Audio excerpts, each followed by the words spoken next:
Hi and welcome back. In this video we're going to be setting up DigitalOcean. DigitalOcean is a provider of servers, which means we can rent a server from them for a small amount of money each month. What that means, and the way it's different from Heroku, is that in DigitalOcean we get access to the computer itself that is running our software. That means we can do things like change the users, add more programs to run in the server simultaneously as opposed to just our application. We can change security parameters. We can potentially even deploy our application to many servers and connect them together. Essentially, we can do anything we want because when we rent through DigitalOcean, we are going to own the server in which the app is running. However, when we deploy on Heroku, Heroku servers run our app, but we don't get access to the servers themselves. So if you want to deploy your application and you want your application to scale and you want to keep costs down, but you are willing to do a bit more work, DigitalOcean may be the tool for you.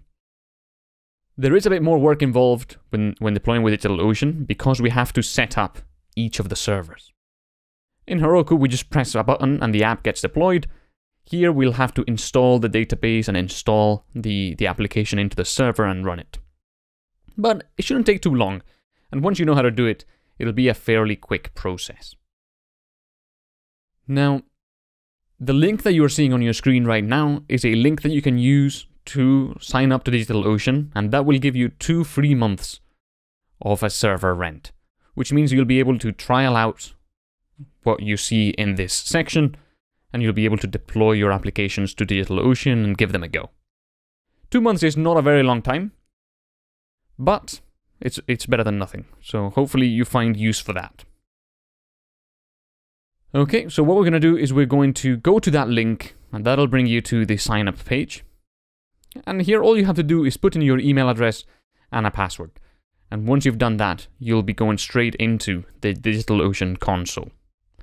Let's have a look at what is in there. Here you see that I've got a number of droplets. In DigitalOcean, droplets are the servers that you own. And as you can see, I've got 4 servers running right now for a total of $20 per month. As you can see, it costs a bit of money, but it's not too much. It's not too expensive. Each of these servers can cope with quite a lot of load because they are very fast. And they've got a solid state drive, they've got a reasonable amount of RAM, certainly for a REST API. So they can do a lot of stuff. I've got these servers running because I like having my things running separately, but I could potentially be running the things that are running on these 4 servers on just a single server, and that would be okay. Okay, so whenever we want to start creating a new server, we just go ahead and click on the Create Droplet button. And we're going to be setting up a droplet, a new server, for the deployments in this course. What we want to do is, first of all, choose an image. This is what operating system the droplet is going to run. In our case, we're going to choose Ubuntu 16.04. Okay? If you see Ubuntu 16.04.2, for example, then that's okay. Just stick with 16.04. And I know that there's a newer version, 16.10, and by the time you're watching this, you may even see 17. However, 16.04 is an LTS distribution of Ubuntu, that means long-term support, which means that this distribution is going to be supported for a lot longer time than, for example, 17 might. Okay, so stick with Ubuntu 16.04, and when the time comes, I'll update the course accordingly to use the next long-term support distribution. Okay, so whenever you're watching this video, stick to 16.04. For a size, we're going to stick with the cheapest one for testing our deployments. This is $5 a month, and here you may have to give your debit card details or credit card details, or use the $10 sign-up bonus if you use the link I provided. Okay, so choose the cheapest one, unless, of course, you have something else you want to run, and then you maybe want to use a more expensive one. Then we'll get to the section to add block storage, and we're just going to ignore that. We don't want block storage because our application does not need it. Okay, and finally we choose a data center region. DigitalOcean is a fairly large server provider, so it has servers available in many different places. The difference between each of these regions is how far away the region is from your users. For example, I'm in the UK. If all of my users, all of my REST API users are in the UK as well, I may want to go for London.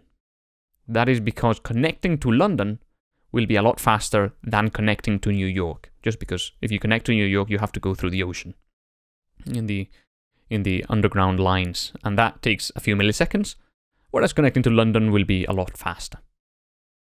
The Amsterdam data centers are particularly good, so you may want to go for that, and that's what I normally go for. It's very good for European customers. Naturally, if you are in the US, you may want to go for New York or San Francisco, depending on whether you're in the East or the West. If you're in Canada, go for Toronto, and so on for the other regions as well. Then we get to selecting additional options. We've got a bunch of things here.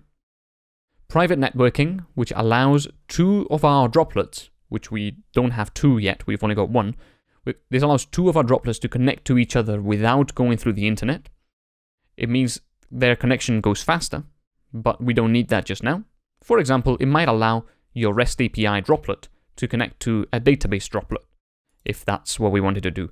In this section, we're going to be installing the REST API and the database on the same droplet, so we don't need this. Backups, it allows for your droplet to keep a backup, and that makes it slightly more expensive, adds 20% to the monthly cost. But of course, if you want to keep the data and you want to make sure that your data is not lost, then you may want to check that. For now, we're going to leave it unchecked because this is just a trial for learning how to deploy, so we don't need that in here. IPv6. Right now, all droplets run with IPv4, which is a pretty old version of the Internet Protocol, the IP. But IPv6, the newer version, is rolling out and is becoming more popular. And if you need that, which we don't in this section, then you may want to check that. If you don't know what that is, just leave it unchecked. And finally, user data, which is some DigitalOcean specific configuration parameters. We're going to leave that unchecked. Then we look at SSH keys, which we know what they are now. You can add your SSH key if you want, and what that'll do is that won't generate a password for your account.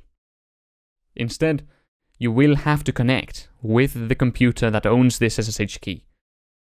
If you're not sure, I would leave it unchecked, or just don't add an SSH key. That will generate a password and you'll be able to connect to your account from anywhere, no matter what computer you're using. If you check the SSH key, you'll only be able to connect with the computer that owns the SSH key. In my case, this is my laptop. If I had 2 laptops, my second laptop wouldn't be able to connect because it wouldn't own this SSH key. And finally, we're going to create. So we're going to select how many droplets we want. In my case, I'm going to select 1 droplet, and then we're going to choose a hostname. And here I would recommend something that makes sense to you. For example, you may call it REST API course trial or something like that. Okay. Finally, you may add a tag if you want, and I'm going to add the tag course there. Okay. And then let's press create. Now these droplets take a few seconds to create, but as you can see, they're fairly quick. It should take less than 60 seconds to create your new server, and then it will be ready to be used. Okay, that's our server ready. Now we can go to our email address that is registered with this account, and you should receive an email telling you the password for the account. Or you can just go to More and press on Access Console. And what this will do is this will bring you to the console here. Okay. The login is root, and the password is once again what you've got on your email. So I'm going to go and check the email and retrieve the password from it, and then go and put it back in here. Okay, we left it up here when we put in our password that you should find on your email. And then we have to change the password. That's a requirement to make sure to use a reasonably secure password. And as you can see here, I put the password in again, and then I typed in my new password, which I've set up. And after you type in your new password, you'll be received with this screen here, which is the Ubuntu load up screen. And that means once you've done that, that you are ready to start using your server. We are now connected, and we are connected as the root user in the REST API course trial server. Okay, so this means we're the root user, the root user at the REST API course trial server. And now, in this blinking cursor, we can start typing our commands. This is running Ubuntu, which is a Unix server. Just like Mac, CentOS, Arch, and many others are all Unix. So we're going to be typing our commands in here, and we're going to be installing PostgreSQL, Nginx, and our application. We're going to go through exactly what all those are in the next few videos.